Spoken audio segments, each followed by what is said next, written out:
All right, everyone, you remember the Million MAGA March there, where some tens of thousands of Trump fans took to the streets to rally for Donald Trump, contest the idea that the election has gone to Biden and so forth. It was funny because as you know, people were sort of filtering out, the D.C. police made the mistake, or calculated strategic move, I'd say, of trying to funnel the people that were leaving towards a BLM counter-protest, causing various clashes. And it's funny because Antifa repeatedly attacked individuals at the march. Now, first and foremost, keep in mind, you've got somewhere between maybe 10 and 15,000 people at a rally. The legacy media, if you look at the reporting about this, is insinuating that it was basically just a Proud Boys get-together, which they did have a presence there. There were, I would argue, a few hundred of them. But by and large, these were not individuals that belonged to any particular order or organization. They're Trump fans from various locales, people in MAGA hats. That does not make them extremists, regardless of what CNN and the DNC would like to have you believe. Antifa shows up. They do what Antifa does best, which is assault people. They harassed families, including people with kids. They pushed people. They threw shit at people. They assaulted other people. The Proud Boys got involved and beat the shit out of them, drove them off, essentially, showed that they were pussies. What does the legacy media report? And this is, it's happened before. It's not the first time. Proud Boys get involved in violent protests. Proud Boys assault people at the MAGA March. And I'm thinking to myself, we have, again, the disconnect between the reality, and it is an observable reality because we've got hundreds of hours of fucking footage. We've got aerial footage, we've got on-the-ground footage, we've got live stream footage, and we've got pre-recorded footage of basically every fucking angle of the entire rally and its aftermath for 24 hours, and the legacy media completely disregards it, and it reminds me a little bit of something else that happened. You'll remember the case with the Covington kids and Nick Sandmann. The legacy media, when it first reported on that, they took a heavily edited, shortened clip of one particular 15-second clip of the interaction between Nick Sandmann and the Covington kids, the Native American marchers that were there, and they winnowed it down, and they reported on it for the first, 6 to 12 hours, as though these kids had approached a bunch of Native Americans and were mocking their tribal celebration, and they're white supremacists and evil bigots, and they doxed them all. They were getting death threats. Their school was getting threatened. They had to shut off the phone lines to the point where the diocese threw these kids under the bus. Now, those of us in the independent media, myself, Tim Pool, H.A. Goodman, a million other people, all the people at OAN and so forth, looked on YouTube of all places and slapped all over Twitter at three particular different angles of this event, all of which showed something that was not commensurate with what CNN, MSNBC, Salon, HuffPost, and all these others were saying.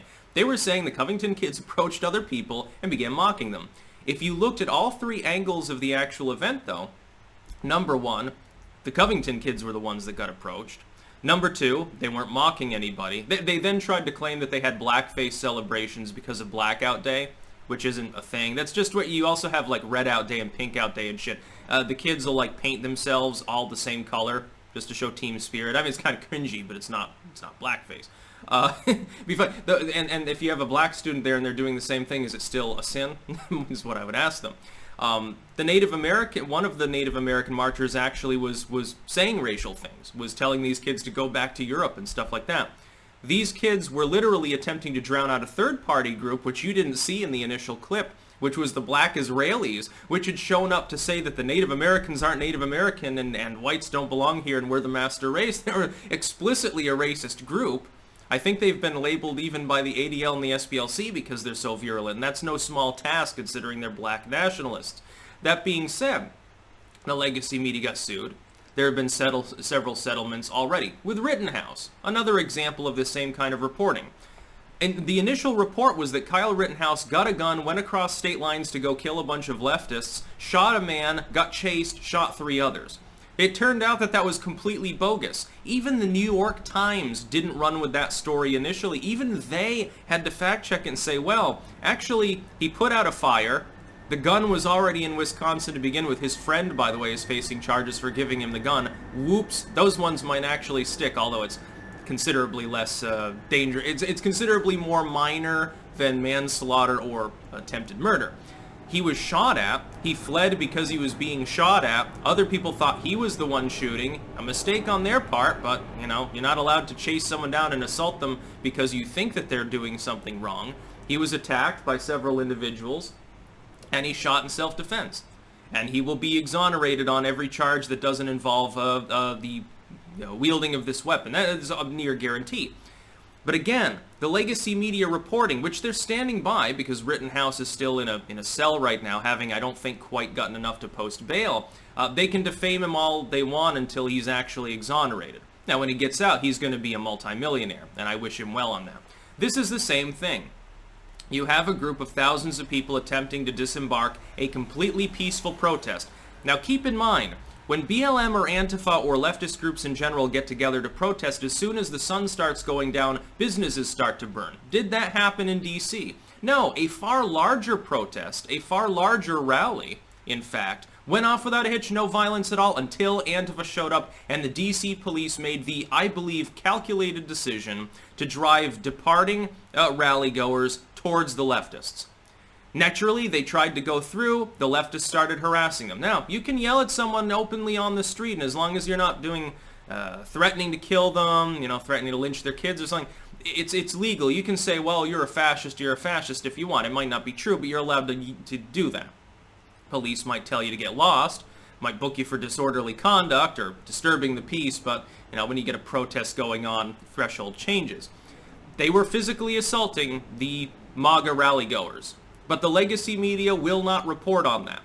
But I can look up Andy Ngo or Tim Pool or any of a dozen other people who have various footage of this event happening, and I can see that that's in fact the case. It was funny because Jared Holt was weighing in on that Ali dude and talking about the Proud Boys and stuff, and he countered by saying that the Dayton shooter was radicalized in part by Jared Holt's reporting.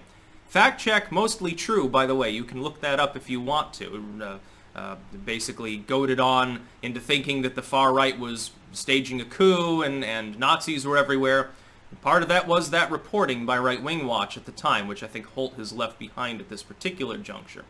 So yeah, Antifa and BLM attacked people, including children, and families with children and the elderly. And they like to target the vulnerable because they're weaklings. They got the shit beat out of them, thankfully. And the legacy media, all they have to say is that the Proud Boys were violent. Well, until the leftists were there physically assaulting people, the Proud Boys were not being violent at all. You can say you think they're extreme or a kooky group of QAnon conspiracy theorists, but they didn't go out on a limb to try to assault people. Just didn't happen. It's lies. It's propaganda. That's about all. Peace out.